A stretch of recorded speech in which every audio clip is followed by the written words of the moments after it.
Well, if you're like me, you're getting bombarded by all these Medicare ads every time you turn around. And if you're dealing with these decisions, boy, can it be confusing. So we've brought in the expert. We've got Marcia Mantel this week to help us deal with the Medicare enrollment period. Join us for Something More with Chris Boyd. Welcome to Something More with Chris Boyd.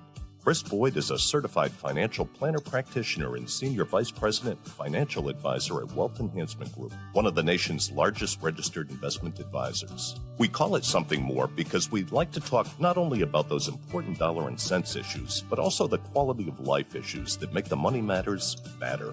Here he is, your fulfillment facilitator, your partner in prosperity, advising clients on Cape Cod and across the country. Here's your host, J. Christopher Boyd. Welcome, everybody. Thanks for being with us. I'm Chris Boyd. I'm here with Jeff Perry. Our guest is Marcia Mantel, returning guest. Thank you for being here, Marcia. Jeff and I are both with Wealth Enhancement at the AMR team, and glad to have you joining us for the show, everybody. It's Thanksgiving week. We're recording this the day before Thanksgiving. This will be on just after Thanksgiving. We're all thinking about food and recipes and all that goes into preparations. Well, what about your recipe for Medicare, your Medicare recipe? This is the time of year where you got to think about Medicare open enrollment. And so if you don't recall this, Marcia is an author of many books. But most recently, creating your Medicare recipe, your guide to enrolling on time and without penalties. So we thought this time of year is so confusing for a lot of people. And Marcia, lots of things changing in the world these days. I don't know about you guys, but I hate all the damn ads that come on for trying to get you to entice you into their Medicare stuff. They're so bad that they're almost funny. There's one with a woman named Karen that makes me laugh. But after I saw it 500 times, how many times can you watch that before it's annoying? First couple of times, I was like, "Oh, this is cute," but yeah. Well, we're going to talk about that. Of course, if you've heard our show before and you recognize having Marcia on, we usually talk about Social Security. So we're definitely going to cross over into that a little bit while we got you here, Marcia. So lots of things we can talk about. And of course, Marcia has written several books that are helpful in that regard too. Marcia, you want to plug some of your stuff? Well, there's a new book coming out any second. Any freaking day now. When is that? All right. Thank you. Thanks for having me on and get to mention. Yeah, so I've written a new Social Security book because so much has changed since I wrote the first one 5 years ago. Yes. This one, though, tries to address the grave concern people have about this whole program just blowing up and disappearing, which it's not. So I titled this book Social Security, Lightly Toasted, Not Burnt. So it's hopefully, and the cover's cute. It's literally got a 1940s toaster on it with toast flinging out of the chute. I have a fabulous designer, and she came up with this graphic. And so, I want people to calm down about Social Security, but it's super hard to do.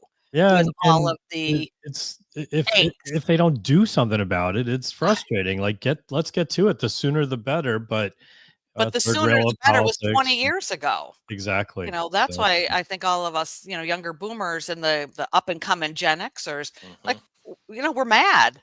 Come on, Congress, get your act together. Well, and they play politics with this, and as if it's not a problem. Well, it's not yet, but we know it really is. It really is, and sooner it makes it easier to solve, right? Yeah. Exactly. Yeah. It's a problem for those who have to continue to pay in now and likely will have to pay in at a slightly higher rate. It could have been a teeny tiny little rate increase 20 years ago. Yeah. One of the things I worry about too is, we think in terms of, well, no problem, we can solve this, and I think it's arithmetic, right? It's just put money in, money out, right? Yep. There's ways to address it and make this work. Yes. But generally, as it relates to the U.S. budget, we often do things with a little bit of leverage, right? We borrow money. And we think of that as always available and not that we have preferable terms because we're the United States. But we saw a little taste of a little shock to the system when this whole tariff thing came about, when we saw some curiosity about what's happening with treasuries and why are they moving the way they're moving.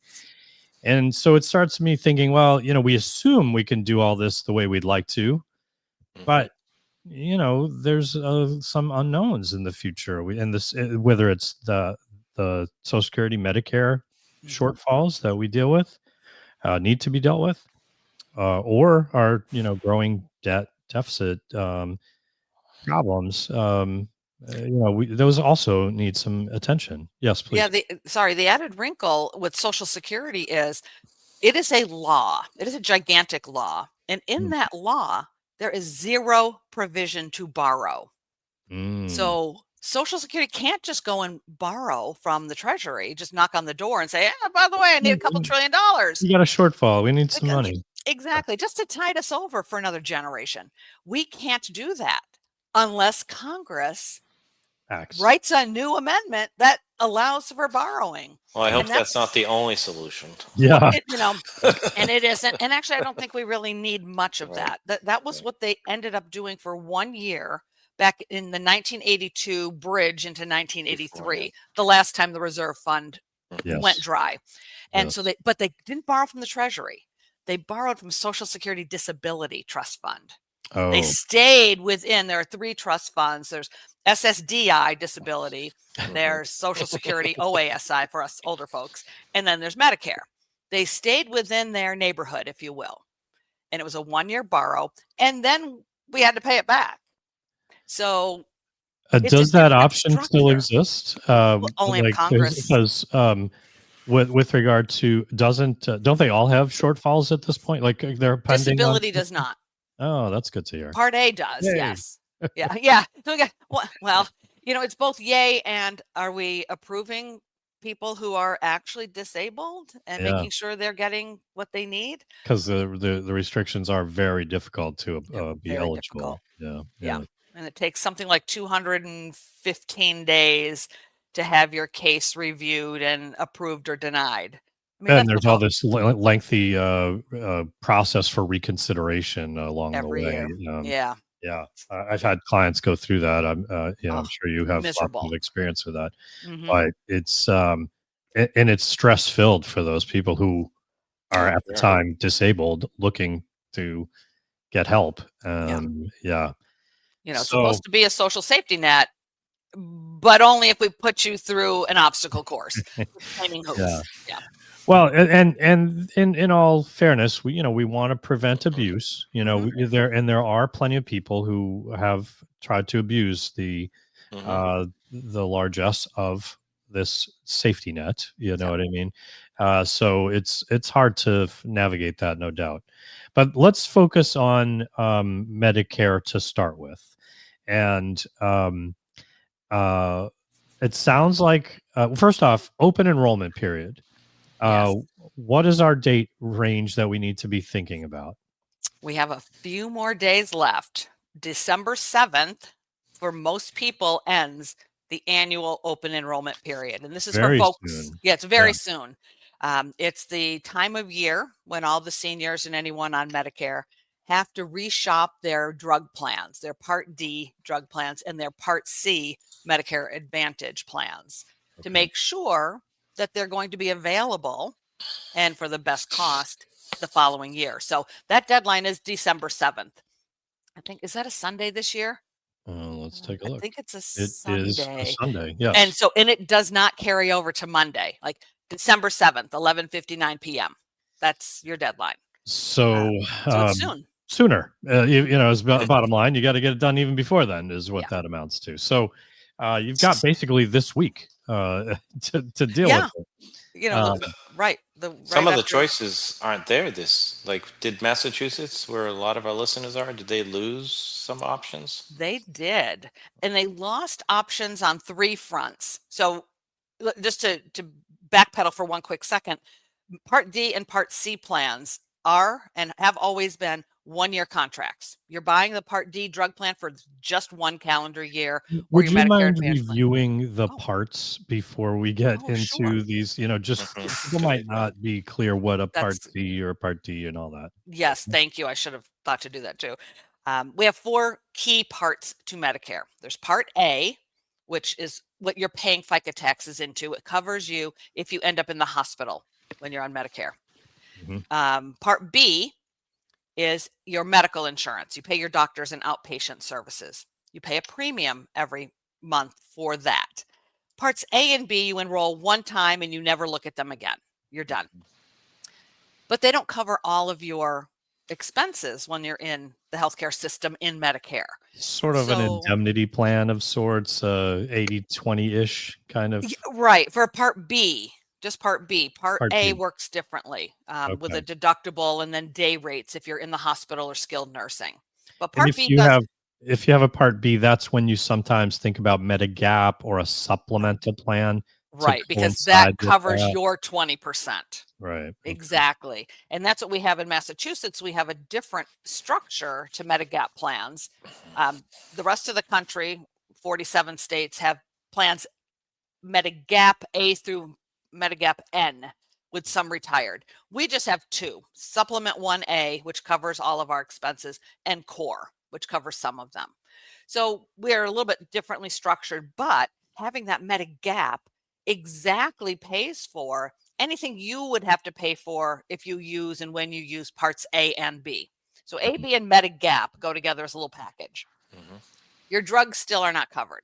That's Part D. So you need a separate standalone Part D plan with this structure. Okay.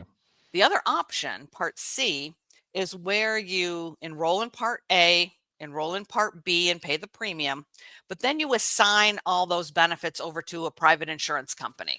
Just hand it all over and say, okay, United Healthcare, Blue Cross, Humana, whomever, have at it. Now you are offering me my insurance. And this is more of like an HMO kind of experience, right? Exactly. You're working with a network, or you pay more if you go outside of the network. But the whole reason to have a Medicare Part C plan is it's cheaper. It's cheaper. A lot of times. It's cheaper, but it involves a gatekeeper. So you don't have necessarily wide open options. You go through your primary care first. That's right. And then they decide if you need to go to a specialist or something like that. Right. So, and it restricts your hospital systems, in New York and LA and Massachusetts, we've got several really good systems. But when you pick a certain Medicare Advantage plan, Part C, you're also restricted generally to one of the hospital systems. So these are the considerations. If you prioritize, maybe you're in good health and you don't feel the need for all these options, you might prefer that HMO kind of model and keep your costs a little lower, but you don't expect to need it a whole lot. Right. But if you had a lot of health issues and a lot of specialists and you want to make sure you go to your doctor, maybe you're more particular that you want that Medigap approach. And how much you travel too, right? Oh, yeah. Good point. Right. Yep. Yeah. So there are a lot of key considerations that when people enter Medicare, I think they don't really understand most people don't really understand these limitations. Yeah. And what they see is Medigap plans cost, give or take, $225 a month for all flexibility anywhere per person. Yeah. And you can get some HMO Part C plans for $0 premiums. Yeah. So that's what they see. And it sort of doesn't go beyond that. Right. And then when you get sick, right, it's a big issue because now you run into what everyone is finding out this annual enrollment period for going into 2026 is anything and everything can change in those Part C plans. And they do. We had in Massachusetts, Jeff, back to your question about what has changed. we had a Blue Cross PPO shutter. So a PPO is a preferred provider organization. It's a little more flexible in the Medicare Advantage space. So you can have networked services and doctors and hospitals and such, and you pay a certain lower rate, or you can go outside of the network and pay a higher rate. And people like that flexibility because maybe most of their doctors and specialists are within, let's say, the Mass General system, but they have one person outside. And they can still do that and still have insurance. The Part D, the drug plans, also come wrapped in the Part C plan. So I really have gone to calling it a Part CD plan because that's what you're buying. And they're both one-year contracts. So in Massachusetts, we had one Blue Cross PPO just stop entirely.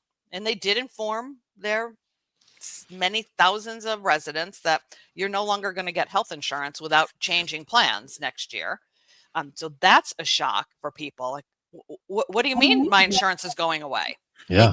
They think that once you buy, back when you were 65, you always have. Yeah. You don't. You only had for 1 year at a time. And the fact that you didn't do your homework all those other years, like between 65 and 75, those plans were still changing. And you were informed every year. But this year was different because it was really harsh.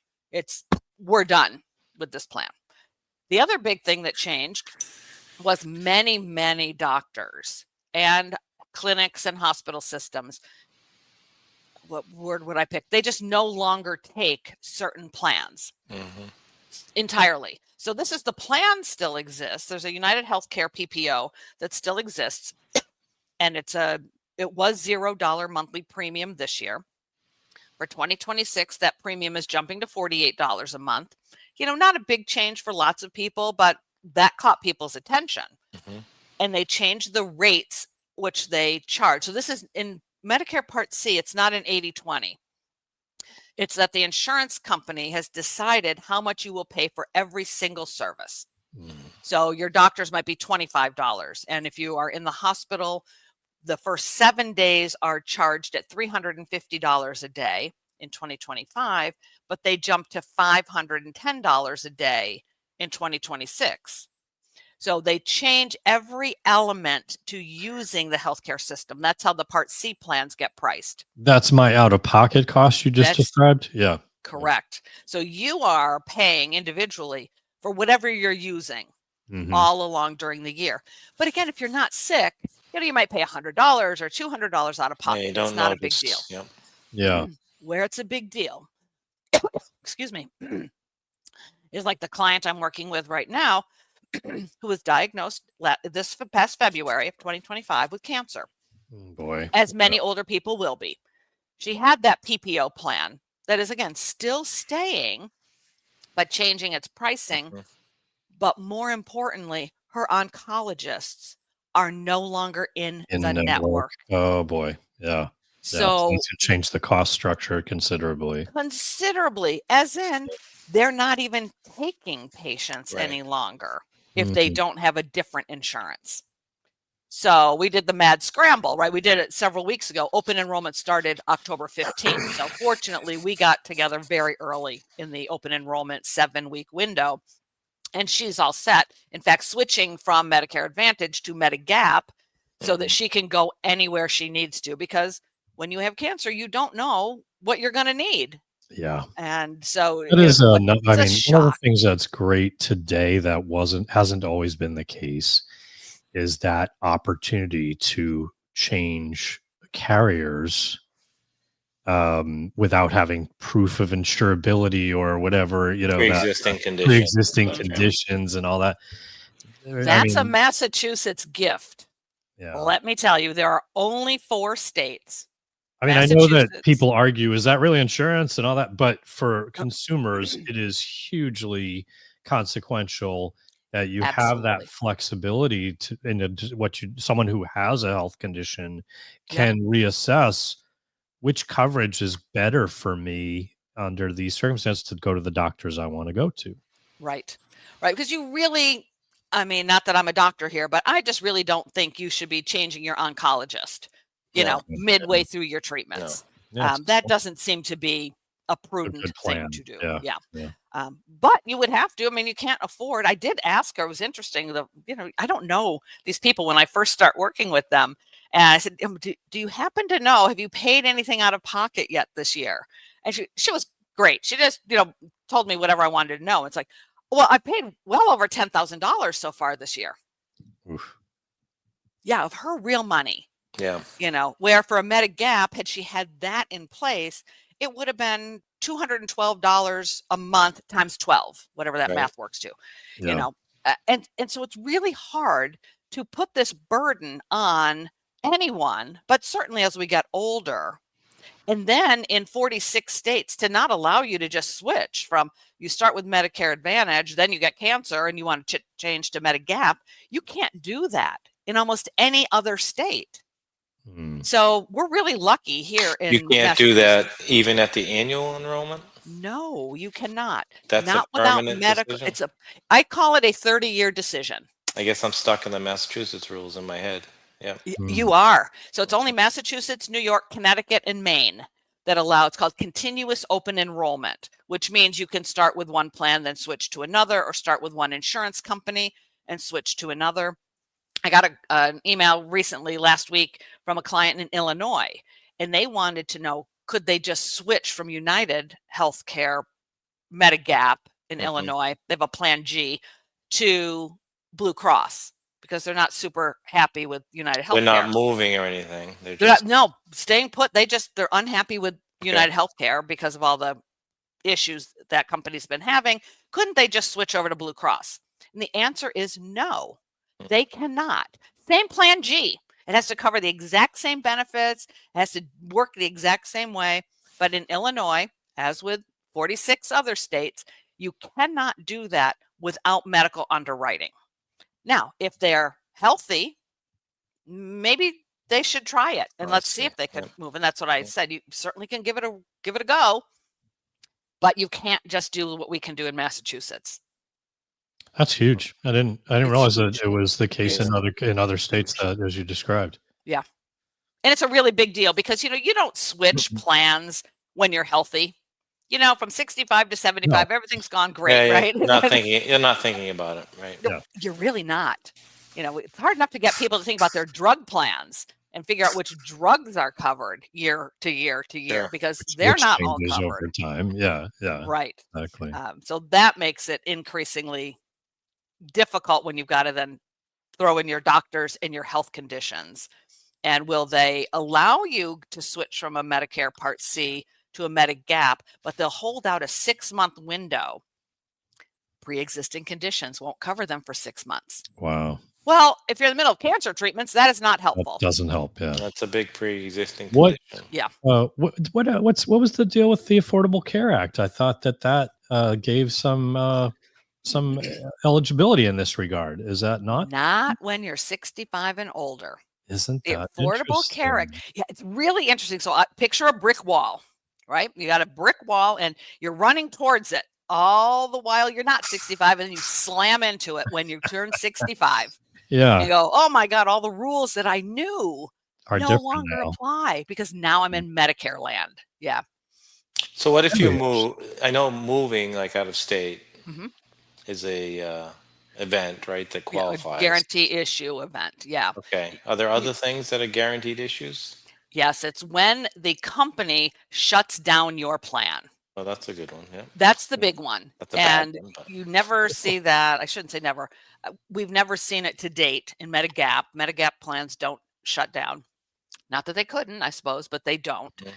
Medicare Advantage plans shut down entirely. So let me tell you what happened on October 10th. So open enrollment starts the 15th. I get an email from a friend of mine, and she says, you won't believe it, but all the Medicare Advantage plans have shuttered in Vermont. No, they haven't. I'm sure that's not the case. Oh, no. I mean, I'm sure one did because lots of Medicare Advantage plans are shutting down. Let me hop on the internet. It must be true. I hop online and I go into Vermont's information, and sure as yes, they absolutely shut down. All but one I think it's Humana, is still playing in Vermont for Medicare Advantage, but only in 6 of the counties. Wow. And so these people literally woke up to this news. And it was all over Vermont's TV stations and newspapers and such. Sure enough, if you're in any, and we're talking Blue Cross, United Healthcare, Humana it was still there. And maybe Aetna had shut down the year before. And there was a more private plan between the University of Vermont and an insurer that had shut down last year. They have no Medicare Advantage plans. None. Just they're gone. That is not okay when you are 90 years old. Yeah. But that is what's going on in the insurance market. So in that case, Jeff, they have a guaranteed right to buy a Medigap plan. Well, thank God, because there's no other choice. Yeah, they don't have a choice, right? Yeah. That's really intriguing. Will they partner with another state, or what happens you can't. in a case like that? Nothing. Nothing. You can buy a Medigap plan, or you can do without. It's Those up are your to an choices. insurer to be interested in coming into that space and offering a plan, which isn't going to happen. It sounds like it's too rural, and there are other pockets like that. I mean, there are big pockets out in the West. The states out West are gigantic. So you might get in the cities. So with Medicare Advantage plans, also, they are zip code and county specific. We know they're zip code specific. Wow. Because the commercials keep telling us to call and check your zip code. Yep, that's exactly right. Where Medigap operates in the state. Statewide versus zip code wide. Can you just dispel some of the come-ons for a second? There's all this, check to see if you'll get these. Oh, free these extra food, goodies. free this, free that. Yeah, zip code dependent. Lesser income zip codes get a little bit more of the extra goodies. Some of them do work. So where's the money? Where's the money coming from? From the federal government, from your Part B. Where else?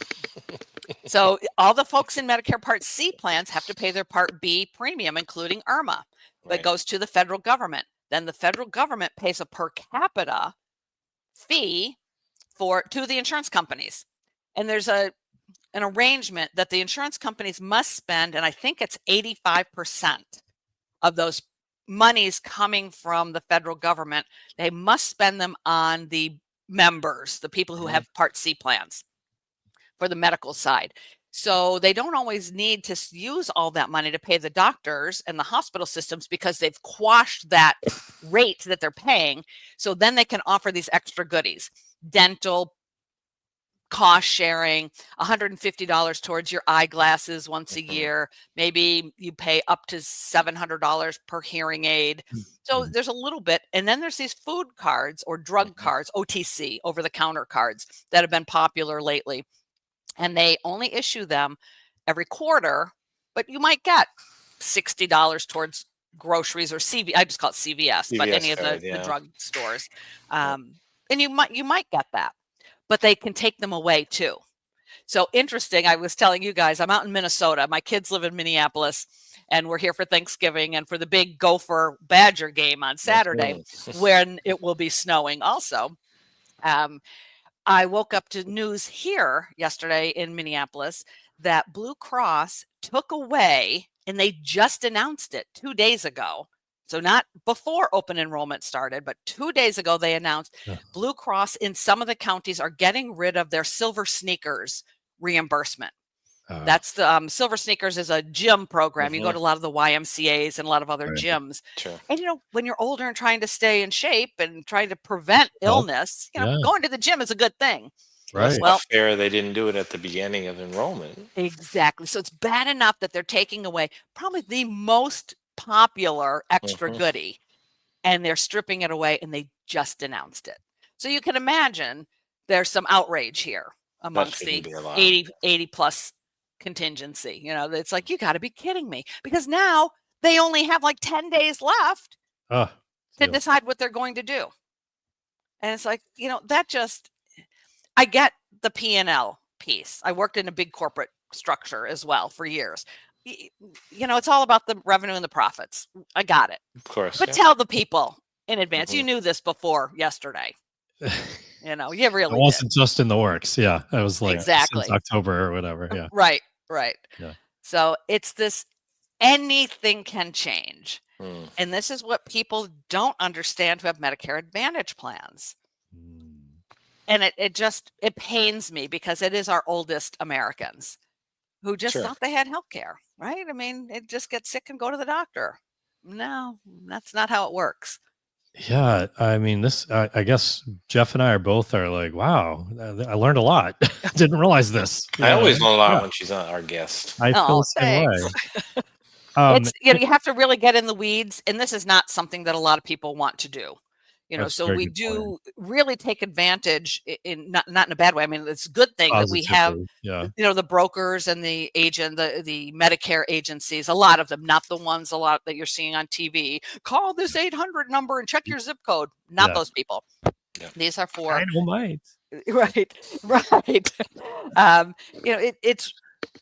We need a resource, right? We unless you want to do this and get into the law and get into these weeds, and really it's not what people want to spend their retirement doing. You need to rely on really good, highly educated, knowledgeable brokers and agents. But this year, their commissions are being cut by a lot of the big players. I did hear that. Yep. Yeah. So they're going to go away probably. Well, the good ones. Or they have motivation for different offerings, or what they at least will be promoting, right? Well, they're restricted. I mean, same in the mutual fund industry, right? We have all these laws and rules and regulatory requirements around what you can sell, what's on your platform. Well, it's the same on the Medicare Advantage side and the Part D side. You are heavily regulated in the insurance industry.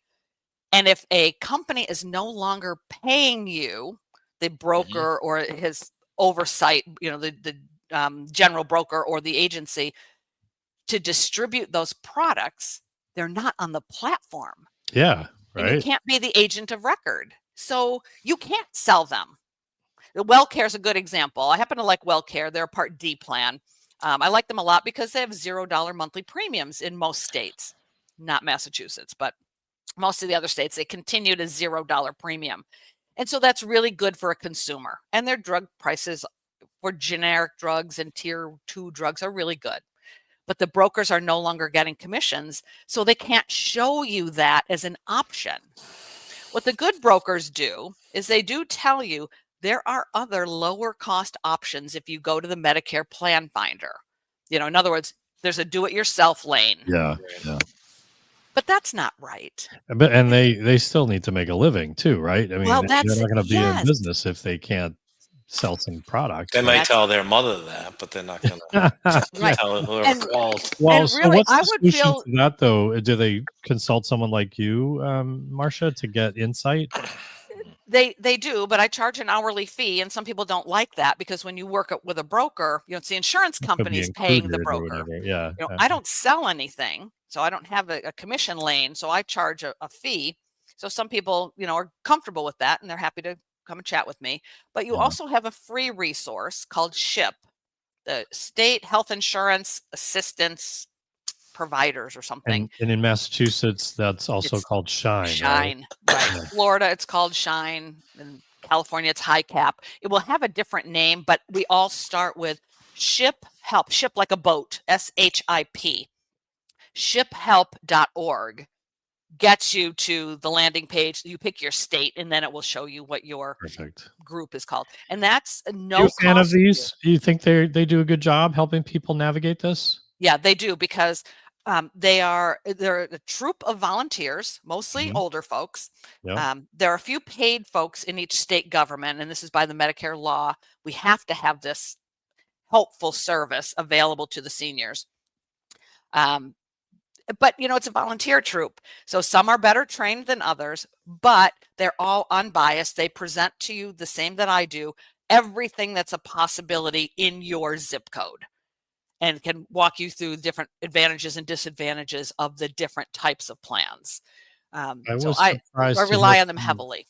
I was surprised to hear from a client that if you were retired before eligibility for Medicare, Shine isn't really helpful, or SHIP isn't really helpful in that scenario. It's only Medicare kind of scenarios that they That were is, useful in. you remember that brick wall? Yep. If you're Yeah. not 65 or have ALS or one other disease that escapes me right now, you're not eligible. You're still on this side of the brick wall. So Yeah. you have to figure out how to navigate COBRA. That has a whole different set of rules. You have to figure out an early retirement package from your employer if you're leaving. You have to figure out ACA.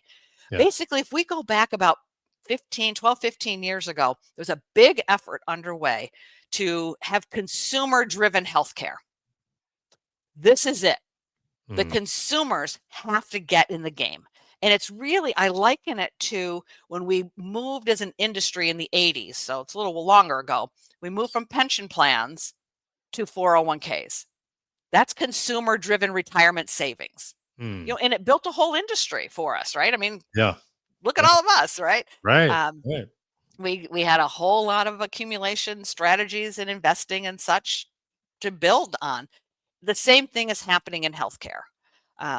But because the insurers are so powerful, in their state, 50 states, 50 sets of insurance rules, it's a little bit harder, and it's really hard to navigate as a 90-year-old. All right, lots to digest. We're going to have you back when your book is published, I hope, Thank to you. talk about that. Before we do, I just had one little Social Security thing I wanted to squeeze in, if you don't mind. Okay. Anything for you, Chris. I had clients in front of, or prospective clients in front of us, and we were reviewing, their financial plan. We put together their financial plan and so on. And his benefit, I don't remember what the number was, but let's say it was, $4,500 or something like that. And her benefit was $1,200. And I was like, that doesn't look right. Thinking, maybe there's a spousal benefit available rather than not, so I don't know. What do you think? Is this a common occurrence where people maybe started with their own benefit calculation and doesn't automatically improve if they're eligible for a higher spousal benefit? Yeah, so Social Security, always entertaining, right? Yeah. So it's a great example where you have a high earning spouse and a lower earning spouse. Yeah. And usually we're going to go with traditional. He's the higher earner. She's the lower earner, usually stayed home with kids. Yeah. On your statement, which is our best tool that we all have, is to go on to My Social Security, set up your account, download your current statement. It shows you how much you as a worker have earned as a benefit. So in her case, it's $1,200. Never. I don't remember the actual numbers. It was in something like this, though. It's completely reasonable. I mean, I see that kind of split all the time. Yeah. So that's what she thinks is her benefit, and he gets his $4,500. But nowhere does it really ever get into the weeds of when you're the lower earner spouse, you may be eligible for a spousal top up. Don't forget to change it, right? Yeah. Right, exactly. And so it's also hard for consumers to do this because they think they're going to get half of, some of them know the half of rule, like half of his, right? So they know they get 50% of the higher earner's money. They don't. They get half of his PIA, his primary insurance amount. So that $4,500 had to be the benefit his calculated benefit at his full retirement age, not his age 70 benefit. Good to point out. So it's not that's necessarily a biggie. Okay, so if maybe not, it grew because of the delay to 70 start, right? It may be that it's smaller than half because of that. Right. So it'd be his $4,500 would be actually 24% less. What if she started her benefit at 62 or something? Yep. Would that even if it was her own benefit, would she then be able to at a full retirement age top it off, as you termed it? Yep. The top up only comes, so she could have started at 62 and taken a big, a 30% cut on her monthly benefit. So she is absolutely entitled to do that. she cannot get the spousal top-up until he claims. Now, if he claims once she's at her full retirement age or older, then her top-up comes in and she'll get the full top-up that was calculated. Okay. It's still less than half of his because she claimed early, so she took a cut on her own. On that, right? Okay. But that if can also be part of it, perhaps. Yes, the timing of when she started her benefit, as an example. Absolutely. And relative to each other, when are their full retirement ages? Like for Dan and me, we're 7 months apart. So like he could wait 7 months if I were getting a top up and make sure we optimize that benefit. Yeah. But I work with a lot of couples who are, I think you guys do too, who are 4, 5, 15 years differential. They're often two independent strategies. But what's important in your example, Chris, assuming they're only between 2 or 3 years difference in age. More like it, yeah. Okay. That they need to understand the implication when she claimed at 62, let's say, she was deemed to be filing for all of her eligible benefits at that time. So she claimed at 62. The only one that was open to her was her own. That top up is not open to her until he files, but she cannot delay it past the month he claims. So she's going to does she lose it, or just it doesn't grow, is all you're saying? It doesn't grow. Or said another way, she may be getting another penalty on her top up. There's 2 tranches. There's her bucket and there's her top up bucket. So she took a cut, a 30% cut on her own benefit at 62. If he claims when she's 65, she's still 2 years before her full retirement age. So she's going to get another like a 15 or an 18% cut off of the top up. What if she waited to apply for that top up later on? It doesn't help. That's the deemed filing. That's exactly right. That once she claimed at 62, she opened the door for everything she's eligible for. It's just when do each of the pieces become eligible, and you no longer have a say. You made your decision at 62. But she can still apply, but she'll be penalized again. Correct. Because there's a different reduction calculation for spousal when I'm benefits looking at this saying, oh, there's such a big differential, maybe I'm looking at it saying, oh, maybe she didn't apply for her spousal benefit. It may be just the timing of when she started her benefits relative to his claim. Yeah. And he might have done it later, not the 67, full retirement age or whatever. So, but it's not the additional benefit that they calculate. Right. I talk about it, I think, in the book, in the Social Security book, about riding a tandem bike, right? For couples that she starts out riding the tandem bike by herself. Right. Have either of you done this, by the way? No. I've done a tandem kayak, and I don't know how people do that kind of thing because it's chaos. Anyway, that's kind of the thing, right? It's like, but I didn't know that I claimed my spousal top up also. It's like, I know you didn't know. Right. But she can still ask in this scenario. She can still.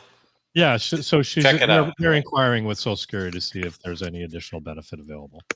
Yes, and when. So if he hasn't claimed yet, and with they're both receiving. They're both receiving Social Security at this point.